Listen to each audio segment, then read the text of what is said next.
Internal Revenue Service IRS tax news. IRS reminder to non-filers. November 10th is National EIP Economic Impact Payment Registration Day. Community partners can help people sign up for economic impact payments. IR 2020-253, November 9th, 2020, Washington. The Internal Revenue Service today urged anyone who doesn't normally file a tax return and has not yet received an economic impact payment, otherwise known as EIP, to take advantage of, quote, National EIP Registration Day, end quote, on Tuesday, November 10th. National EIP Registration Day is part of the agency's further concerted push with partners across the country to make sure every eligible American has registered before the November 21st deadline to receive their economic impact payment this year.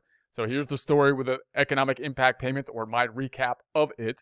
The economic impact payments are tied to actually the 2020 return, which will be filed in 2021, but they base the information on the information from the prior returns, which would be 2019 if filed. Many of them were not at the point in time when they were starting the economic impact payment. Therefore, they went back to 2018 returns in order to get the information to send out the economic payments as soon as possible. Some people may not have filed 2019 or 2018 tax returns, in which case the IRS may not have had the information, but they could have still sent out an economic impact payment if they had the information from some other form of federal tax payment, such as Social Security payments, so they could still have sent out an economic impact payment. So for those taxpayers then who have not filed their 2019 or 2018 tax returns, have not received an economic impact payment, and who are not required to file the 2019 or 2018 tax returns. In other words, if you just didn't file the 2019 or 18 tax returns and are required to do so, the IRS would like you to file the 2019 or 2018 tax returns. But if you haven't filed them because you're not required to, because you're under the threshold possibly, and haven't received economic impact payments, or know someone in that situation, due to the fact the IRS couldn't figure out where to send the payments based on some other information, such as Social Security information and whatnot, then you may be eligible then for this final push here to see if they can get the economic impact payments out to those individuals. So National EIP Registration Day will take place just a few days ahead of the November 21st deadline for registering online to receive an economic impact payment. This special event will feature support from IRS partner groups inside and outside the tax community, including those that work with low-income and underserved communities. These groups will help spread the word about the new November 21st deadline and, in some cases, provide special support for people who still need to register for the payments on IRS.gov, IRS.gov, the IRS website. Earlier this year, the IRS sent nearly 9 million letters to people who appear to qualify for economic impact payments, but don't normally file the tax return. So they're looking for these types of people that may qualify for the economic impact payment, but they don't have the information to send out the economic payment because the tax returns have not been filed, because maybe they're not required to be filed, so they don't have the information, and they weren't able to get the information in any other means, although they might have some type of information. They might have a 1099 or something like that, but not enough information to process the return, for example, possibly not having the proper address to confirm for them to send out a payment. So they've been sending out letters in those cases to try to pick up and follow through with these people. To help tax professionals and other partners reach out to these non-filers, the IRS has posted a zip code level breakdown of the number of these letters. The letters, along with the special November 10th event, urge people to use the Nonfiler Enter Info Here tool. There's a link to that here, available exclusively on IRS.gov.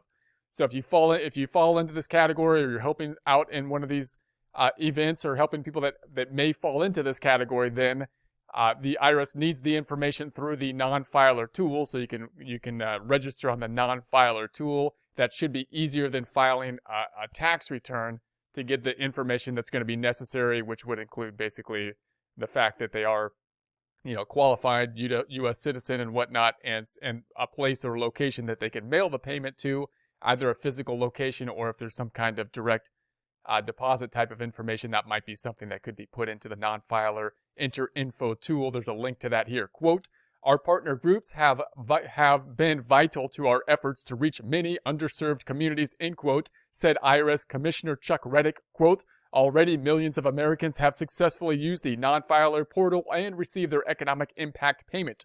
Registration is quick and easy, and we urge everyone to share this information to reach as many people before time runs out on November 21st, end quote. Many partner groups have been working with the IRS, helping translate and making available economic impact payment information and resources in 35 languages. The IRS is also conducting a multilingual push on social media to support the final registration drive. Since the Nonfilers tool launched in the spring, nearly 8.3 million people who normally aren't required to file a tax return have registered for the payment. The IRS continues to work to reach others who haven't used the tool yet, which led to this fall's mailing and the November 10th registration event.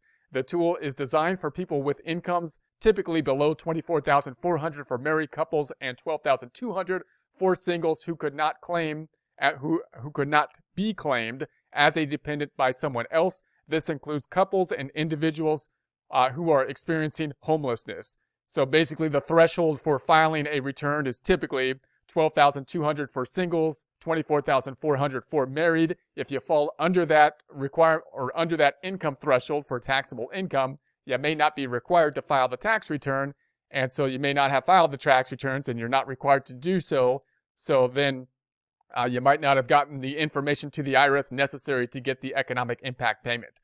Remember that if you do have less than $24,400 if married, $12,200 if single, and you don't have to file the tax return, doesn't mean you don't want to file the tax return per se, because if you did work somewhere and had some earned income, then you might have some withholdings from it, and even if those withholdings are limited and small, you could still qualify for credits in some cases, possibly an earned income credit, possibly child tax credits. So the fact that you're not required to file doesn't necessarily mean that you wouldn't benefit from filing in some cases. So it's just worthwhile to keep that in mind. Back to the text. Normally, an eligible individual who registered will receive a $1,200 payment if they are single, $2,400 if married, and file a joint return. If they have dependent children, they will normally also get an additional $500 for each qualifying child.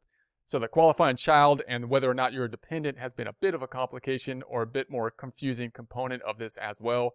If you're claimed as a dependent on someone else's return, then you won't be able to get the economic impact payment yourself, but you might have the benefit going to whoever claimed the dependent. However, whoever claimed the dependent the dependent would need to be a qualifying child, which typically includes the requirement of being under the age of 17 to qualify. So if you're talking about someone who's over 17, possibly students that are full-time students that oftentimes may still qualify to be dependent on parent tax returns, then there might not be a benefit to the student, as there are then a dependent possibly, and might not be a benefit to the parent as far as the earned income credit goes, or as far as the economic impact payment goes, because they'll be over the age limit. Now, it is quite possible that somebody who was a dependent last year student is no longer a dependent this year, right? And if they're not a dependent